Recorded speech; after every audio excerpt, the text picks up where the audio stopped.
और चलिए शुरुआत करते हैं राजधानी शिमला से मिल रही इस वक्त की बड़ी खबर के साथ, जहां सुक्खू सरकार एक बार फिर से 800 करोड़ का कर्ज लेने की तैयारी कर रही है। इसके लिए वित्त विभाग ने 2 अधिसूचनाएं जारी की हैं, जिसमें 500 करोड़ का कर्ज 8 साल और 300 करोड़ का कर्ज 6 साल के लिए लिया जाएगा। इसके लिए सरकार आरबीआई के जरिए राज्य सरकार की प्रतिभूतियों का विक्रय करेगी और एक बार फिर से कर्ज लेने की तैयारी सरकार ने कर ली है, जहां 800 करोड़ का कर्ज एक बार फिर से सुक्खू सरकार लेगी। अलग अलग अवधियों के लिए अलग अलग अमाउंट का कर्ज लिया जाएगा, जिसमें 500 करोड़ का कर्ज 8 साल और 300 करोड़ का कर्ज 6 साल के लिए सरकार लेने की तैयारी कर रही है। रणबीर हमारे सहयोगी इसी खबर पर ज्यादा जानकारियों के साथ सीधे हमसे जुड़ गए हैं। रणबीर, एक बार फिर से 800 करोड़ का कर्ज लेने को लेकर सरकार ने अधिसूचनाएं जारी कर दी हैं और राज्य सरकार की प्रतिभूतियों का विक्रय भी सरकार बहुत जल्द करने वाली है। क्या कुछ अतिरिक्त जानकारियां इस पूरी खबर को लेकर मिल पाई हैं रणबीर?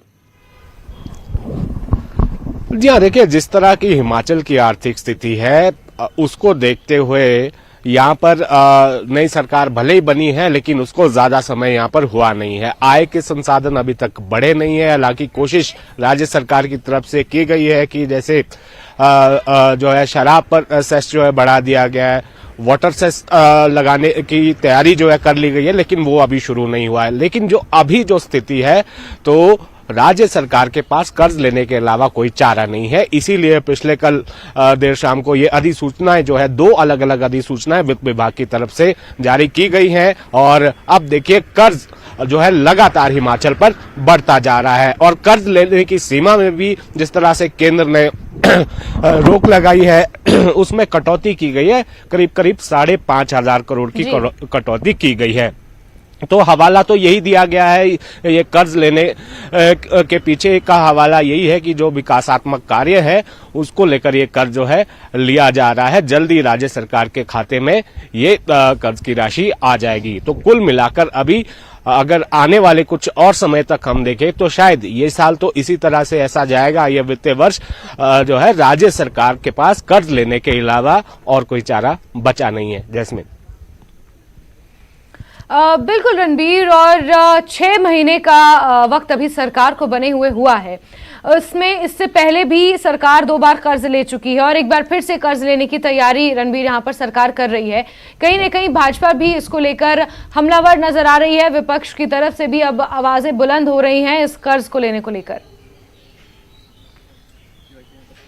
जी हाँ, देखिए, निश्चित तौर पर भाजपा के निशाने पर तो सत्ता पक्ष है ही, लेकिन यहाँ पर इस मसले पर जो है ज्यादा यहाँ पर विपक्ष की तरफ से ज्यादा कुछ जो है हम देख सकते हैं कि कोई बड़ी प्रतिक्रिया इसमें नहीं आई है अब तक, लेकिन आएगी जरूर। लेकिन यहाँ पर यह भी देखना होगा कि जितना कर्ज पिछली सरकार छोड़ के गई है उससे पहले भी सरकार कर्ज छोड़ के गई है, तो लगातार हिमाचल की जो वित्तीय स्थिति है ये हमने देखा कि पिछला जो करीब 1 दशक हम माने जो हिमाचल की आय जो है वो एक जगह पर सीमित है, ज्यादा बड़ी नहीं है, लेकिन खर्चे जो है 2 से 4 गुना ज्यादा हो रहे हैं। आमदनी कम है, खर्चा जो है राज्य सरकार का ज्यादा है। सुक्खू सरकार ये कहकर सत्ता में आई है कि वित्तीय प्रबंधन करेंगे, कड़े फैसले लिए जाएंगे। वो धीरे धीरे हम देख रहे हैं कि किस तरह से कड़े फैसले यहाँ पर किए जा रहे हैं। कुछ जगहों में बढ़ोतरी की गई है, जैसे डीजल में वैट को जो है सरकार में आते ही सुक्खू सरकार ने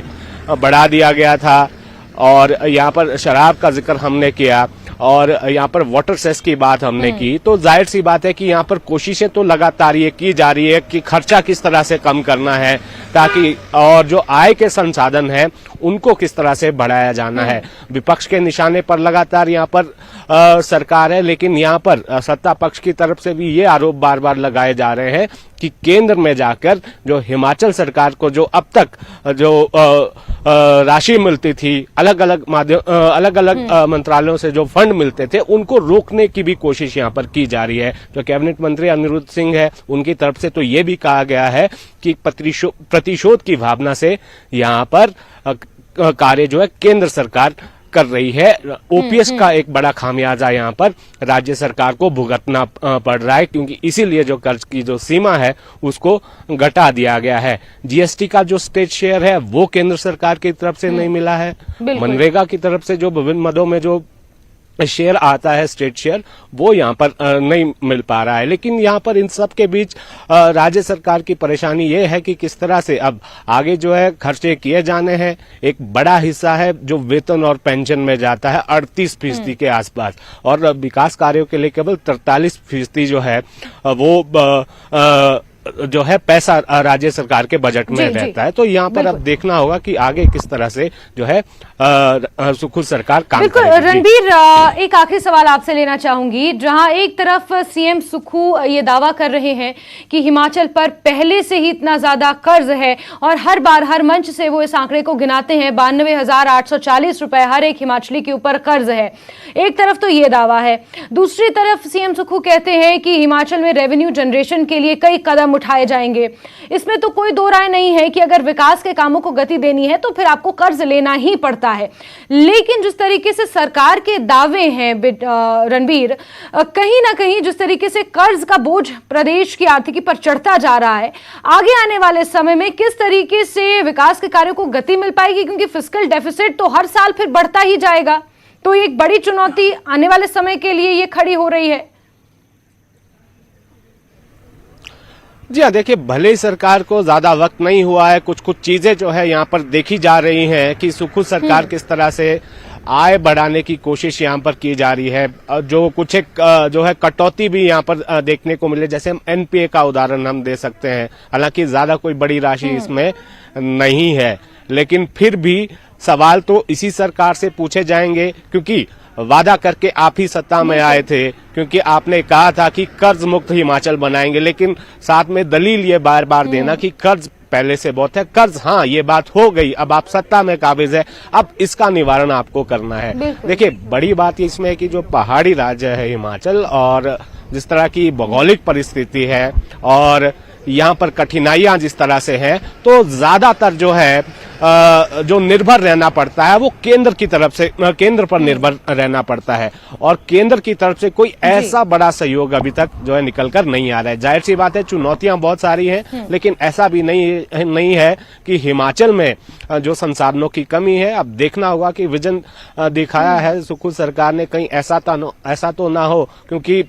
कर्ज चुकाने के लिए भी राज्य सरकार को कर्ज लेना पड़ता है, और ये देखना होगा कि क्या ये कर्ज आम जनता की जेब से निकाला जाएगा या राज्य सरकार अपनी तरफ से कोई ऐसे उपाय करेगी जिससे आम जनता पर कोई बोझ ना पड़े। जो दावे सरकार कर रही है कि रेवेन्यू जनरेट किया जाएगा और उसके लिए कई कदम भी सरकार उठाती हुई नजर आ रही है, वो कितने कारगर साबित होंगे ये आगे आने वाला समय बताएगा। रणबीर, हमसे जुड़ने के लिए और इस विस्तृत चर्चा के लिए आपका बहुत बहुत शुक्रिया।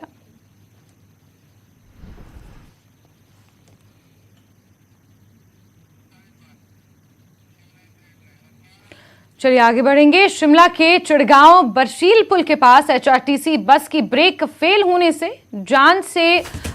हो जाने से हादसा हो गया है। ये बस बेकाबू होकर चट्टान से टकरा गई। हालांकि ड्राइवर की समझदारी से बड़ा हादसा टल गया, लेकिन कई यात्रियों को इस हादसे में गंभीर चोटें आई हैं। गौरतलब है कि बीते कल भी करसोग में इसी तरीके से एचआरटीसी की बस दुर्घटनाग्रस्त हुई थी, और आज एक और बड़ा हादसा यहां पर हुआ है। चिड़गांव बरशील पुल के पास ये हादसा पेश आया है।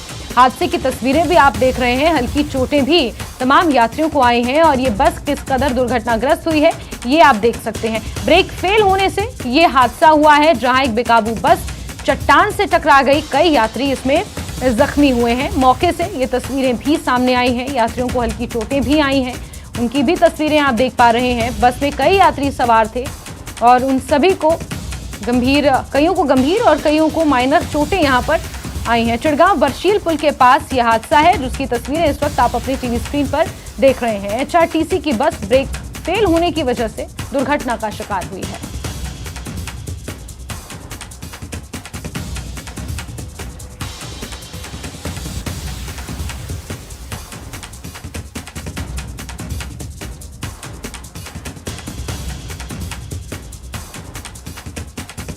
तो इस वक्त की अहम खबर आपको बता रहे हैं, जहां चिड़गांव बरशील पुल के पास ये एचआरटीसी की बस दुर्घटनाग्रस्त हुई है। कुछ यात्रियों को हल्की चोटें इसमें आई हैं।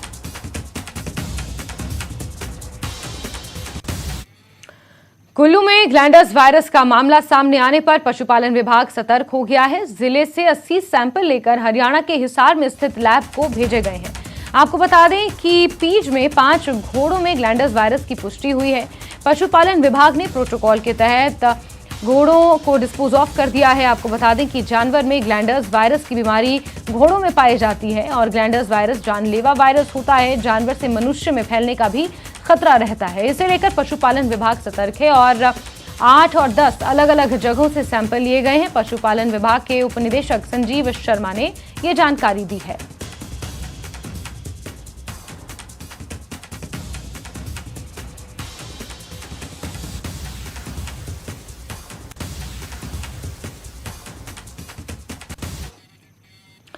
वहीं सीएम सुखविंदर सिंह सुक्खू आज शिमला के रोहडू क्षेत्र का दौरा करने वाले हैं, जहां वो सर्किट हाउस में पार्टी कार्यकर्ताओं के साथ बैठक करेंगे। बैठक के बाद कोली समाज की ओर से आयोजित 13वें राज्य स्तरीय समारोह में सीएम सुक्खू शिरकत करेंगे। तो आज रोहडू के दौरे पर हैं सीएम सुक्खू, जहां कोली समाज के 13वें राज्य स्तरीय समारोह में उन्हें शिरकत करनी है। इसके अलावा रोहडू की जनता की समस्याएं वो सुनेंगे, जनता से मुखातिब होंगे और रोहडू के दौरे पर आज सीएम रहने वाले हैं। कांगड़ा के बाद उनका ये दूसरा रोहडू का दौरा है, जहां आज वो आम जनता से मुखातिब होंगे और रोहडू में कोली समाज के 13वें राज्य स्तरीय कार्यक्रम में शिरकत करेंगे।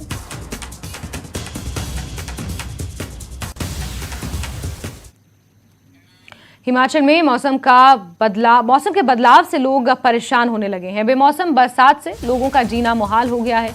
कांगड़ा और आसपास के इलाकों में आज भी बादल छाए हुए हैं। वहीं बीती पूरी रात रुक रुक के बारिश का दौर बना रहा।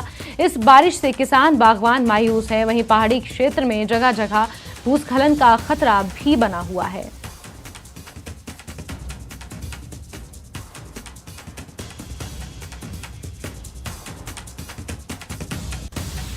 और ब्रेक के बाद खबरों के सिलसिले को आगे बढ़ाते हैं। राजौरी से आपको खबर देंगे, जहां दसाल में सुरक्षा बलों ने एक पाकिस्तानी आतंकी को मार गिराया है। दरअसल दसल के जंगलों में संदिग्ध गतिविधि की सूचना मिलने पर सेना ने जम्मू कश्मीर पुलिस के साथ मिलकर एक अभियान शुरू किया, जो अब खत्म हो गया है। सुरक्षा कर्मियों का घेरा कम होता देख आतंकी ने फायरिंग शुरू कर दी।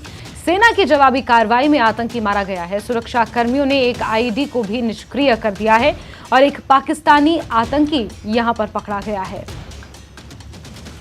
तो बड़ी खबर आपको दे रहे हैं, राजौरी के दसाल में सुरक्षा बलों ने एक पाकिस्तानी आतंकी को ढेर कर दिया है। दसल के जंगलों में एक संदिग्ध गतिविधि की सूचना मिलने के बाद जम्मू कश्मीर पुलिस के साथ मिलकर एक संयुक्त अभियान चलाया गया और सुरक्षा कर्मियों को यह सफलता हाथ लगी है। फायरिंग कम होता देख आतंकवादी ने भी फायरिंग करनी शुरू कर दी, जिसके जवाब में सुरक्षा कर्मियों ने और पुलिस के जवानों ने फायरिंग की, जिसमें ये आतंकी ढेर हुआ है और इस आतंकी के पास से एक आईडी भी निष्क्रिय किया गया है।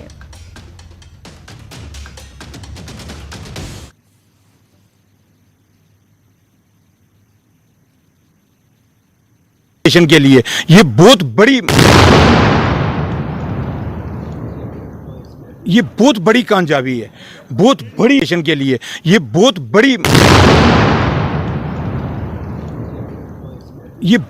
कामयाबी है, बहुत बड़ी नेशन के लिए ये बहुत बड़ी कामयाबी है, बहुत बड़ी नेशन के लिए ये बहुत बड़ी तस्वीरें आप देख सकते हैं कि बिल्कुल स्पॉट के विजुअल हैं, जहां सिक्योरिटी फोर्सेस ऑपरेशन को खत्म करने के बाद अब वापस जो है वो लौट रही है और एम्बुलेंस जो है वो आपको देख रहे हैं पीछे, ये जो वो एम्बुलेंस है जहां पर टेररिस्ट की बॉडी को यहां से उठाया गया है और वापस जो है इसको जीएमसी राजौरी की तरफ ले जाया जा रहा है। आप एम्बुलेंस की तस्वीरें मैं आपको दिखा रहा हूँ कि ये वो एम्बुलेंस है, यहाँ पर बॉडी जो है जिसमें टेररिस्ट की जो है वो रखी हुई है और इस बॉडी को यहाँ से शिफ्ट जो है वो जीएमसी राजौरी की तरफ किया जा रहा है। अब यहाँ पर स्पॉट पे ही यहाँ पर कुछ डॉक्टरों की टीम मंगवाई गई थी और जीएमसी राजौरी के बाद वापस इसको जो है वो आखिरी रस्मात जो है वो के लिए जहाँ से वो भेजा जाएगा। और ये तस्वीरें जो हैं वो स्पॉट की तस्वीरें हैं, जहाँ इनकाउंटर अब ख़त्म हो चुका है और सिक्योरिटी फोर्सेज अब इस यहाँ से कार्डन को उठा रही है। हालाँकि सर्च जो है वो जारी रहेगी। न्यूज़ 18 के लिए राजौरी के दसल गली से मैं शक्ति शर्मा। आगे बढ़ेंगे। जिला सांबा के बड़ी ब्राह्मणा थाने के अंतर्गत सरोर इलाके में कल सांबा पुलिस की स्पेशल टीम ने नशा तस्करों को पकड़ने के लिए दबिश दी थी। इस दौरान नशा तस्करों द्वारा पुलिस टीम पर हमला किया गया था। हमले में 4 पुलिसकर्मी गंभीर रूप से जख्मी हुए थे। इसके विरोध में आज स्थानीय लोगों ने जम्मू पठानकोट राष्ट्रीय राजमार्ग बंद कर दिया है और प्रदर्शन जारी है। एक नशा तस्कर के खिलाफ कड़ी कार्रवाई की मांग की गई है। एसडीपीओ बड़ी ब्राह्मणा राहुल नागर के आश्वासन के बाद लोगों ने अपना प्रदर्शन खत्म किया है।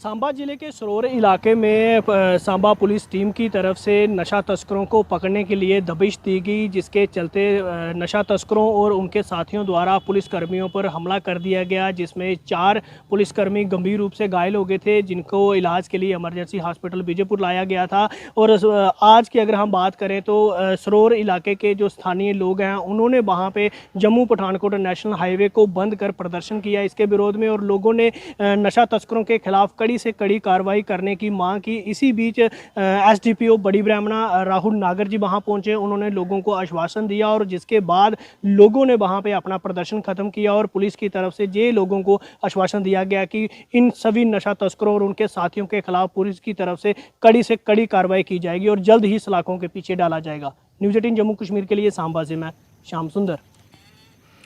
चलिए आगे बढ़ेंगे। सरकारी मेडिकल कॉलेजों के अंतर्गत आने वाले विभिन्न नर्सिंग कॉलेजों के छात्रों ने आज जम्मू में विरोध प्रदर्शन किया।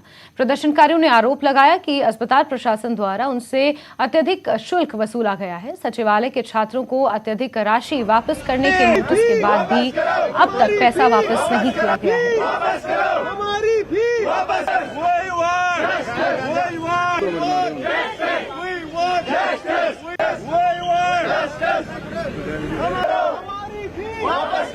गवर्नमेंट मेडिकल कॉलेज नर्सिंग के ये जो स्टूडेंट्स हैं आज ये प्रोटेस्ट पे बैठे हैं। उनकी मांग है कि जो इनसे फीस ज्यादा ली गई है उसको रिफंड किया जाए। इनका कहना है कि हालांकि प्रशासन ने कहा है, निर्देश दिए हैं अस्पताल को कि बच्चों की जो अतिरिक्त फीस है उसको रिफंड किया जाए, लेकिन प्रशासन जो अस्पताल प्रशासन है उसकी तरफ से टालमटोल की जा रही है और उसी की मांग को लेकर ये बैठे हैं। क्या मांग है आपकी?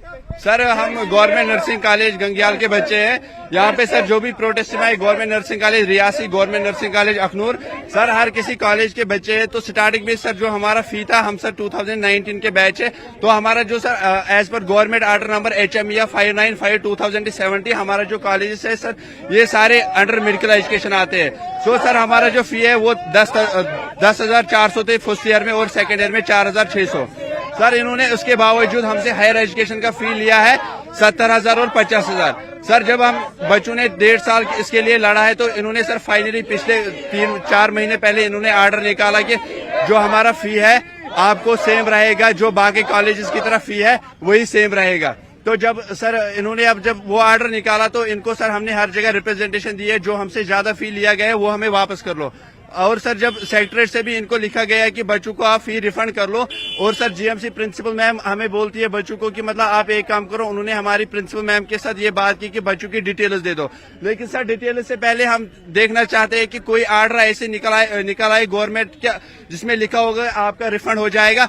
उसके बाद सर इन्होंने इसके रिलेटेड भी ये इशू उठाया कि मतलब बच्चों ने स्कॉलरशिप ली है लेकिन सर वो फी के अगेंस्ट नहीं होती है। किसी की ST कैटेगरी है, किसी की SC कैटेगरी है। तो सर अगर उनकी स्कॉलरशिप मिली है, बच्चों ने बोला ठीक है आप हमारी स्कॉलरशिप काट लो तो बाकी हमें वापस दे दो। कोई आर्डर ऐसे निकालो कि मतलब सर हमने 29 को भी यहाँ पे एक रिप्रेजेंटेशन दी है कि अगर हमें फर्स्ट तक आर्डर नहीं निकला। अब आपकी क्या मांग है? सर हमारी मांग ये है तब तक ये बच्चे कहीं नहीं जाएंगे, हम दिन रात यहीं पे बैठेंगे जब तक कोई आर्डर नहीं निकालती है GMC प्रिंसिपल रिफंड के रिलेटेड। आप क्या कहेंगे? क्या कहना है आपका? क्या कहेंगे आप क्या कहेंगे? क्योंकि ये तमाम जो बच्चे हैं वो इस वक्त हमारी डिमांड यही है प्रिंसिपल मैम से कि हमारा फीस जल्द से जल्द रिफंड किया जाए, वरना तब तक हम यहाँ ही बैठेंगे। डे नाइट प्रोटेस्ट हमारा यहीं पे रहेगा। डे नाइट प्रोटेस्ट यहीं पे रहेगा। ये नर्सिंग के स्टूडेंट्स हैं जिनका कहना है कि जो इनसे अतिरिक्त फीस ली गई है, यानी कि 10,400 इनका कहना है कि फीस थी, लेकिन इनके 70,000 इनसे लिए गए हैं। इनका कहना है हम तब तक नहीं उठेंगे जब तक कि इनकी जो बकाया फीस है, जो एक्स्ट्रा इनसे फीस ली गई है, वो वापस रिफंड नहीं होती है। कैमरामैन नारायण दत्त के साथ राजन वैद, न्यूज़ 18 जम्मू। चलिए आगे बढ़ेंगे। बात एक और अहम खबर की। एससीओ की वर्चुअल समिट से जुड़ा हुआ ये मामला है। पाकिस्तान ने अभी तक पीएम शहबाज शरीफ की भागीदारी की पुष्टि नहीं की है।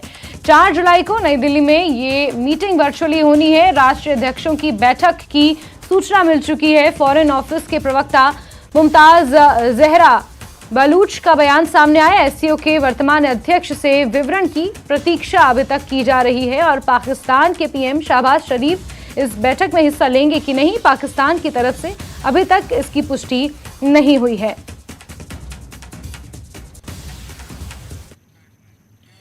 चलिए आगे बढ़ेंगे और दुनिया भर से पर्यटक बड़ी संख्या में कश्मीर आते हैं और यहाँ की प्राकृतिक सुंदरता को देखकर मंत्रमुग्ध हो जाते हैं। डल झील में शिकारे की सवारी भी पर्यटकों के कार्यक्रम में शामिल होती है। शिकारे वालों की जानिब से मनमाना किराया वसूले जाने की शिकायतों के बाद पर्यटन विभाग ने प्रति सवारी किराया तय कर दिया है। इस संबंध में एक सूची जारी की गई है। पर्यटन विभाग ने शिकारे पर जीवन रक्षक जैकेट रखना अनिवार्य कर दिया है। उसका हम वेलकम ही करते हैं, वो तो बहुत अच्छी बात है, खराब नहीं है, क्योंकि पूरा कश्मीर का डिपेंड जो है वो टूरिज्म पर ही है। इनका खास ख्याल रखना पड़ेगा टूरिस्टों का, इनको जुल्म नहीं होना चाहिए, कोई चीट नहीं होना चाहिए। अब सिर्फ शिकारा वालों के लिए ही ज़रूरी नहीं है रेट लिस्ट, ये गुलमर्ग में भी होना चाहिए, गुपोने वालों के लिए पहलगाम में भी होना चाहिए, ड्राइवरों के लिए भी, हर एक चीज़ के लिए होना चाहिए। इस वक्त यहाँ हम महसूस कर रहे हैं जो हालात है, इस वक्त हम महसूस कर रहे हैं कि कश्मीर तितर बितर हुआ है। यहाँ कोई हुकूमत ही नहीं लग रही है। अगर कोई हुकूमत होती तो इतना ये गलत नहीं होता। ये चारों तरफ गलत हो रहा है, जो ठीक बात नहीं है। टूरिस्टों का ख़ास ख्याल रखना पड़ेगा हमको, क्योंकि ये हमारे मेहमान हैं। इनके लिए हमको कुछ भी करना पड़ेगा तो हम रेडी रहते हैं हमेशा। तो लेकिन ये चंद लोगों की वजह से ना पूरा कश्मीर इस वक्त बदनाम हो रहा है। इसलिए हम गवर्नमेंट से रिक्वेस्ट कर रहे हैं, इसमें सीरियस कदम उठाइए। और घोड़े वालों के लिए खासकर गुलमर्ग का शिकायत हर टूरिस्ट कर रहा है, पहलगाम का शिकायत, ड्राइवरों का शिकायत, तो नहीं होना चाहिए ऐसा। और इसी के साथ प्राइम नून में अभी के लिए बस इतना ही। लेकिन जम्मू कश्मीर, लद्दाख, हिमाचल के साथ साथ देश और दुनिया की अहम खबरों के लिए आप जुड़े रहिए News 18 JKLH के साथ। नमस्कार।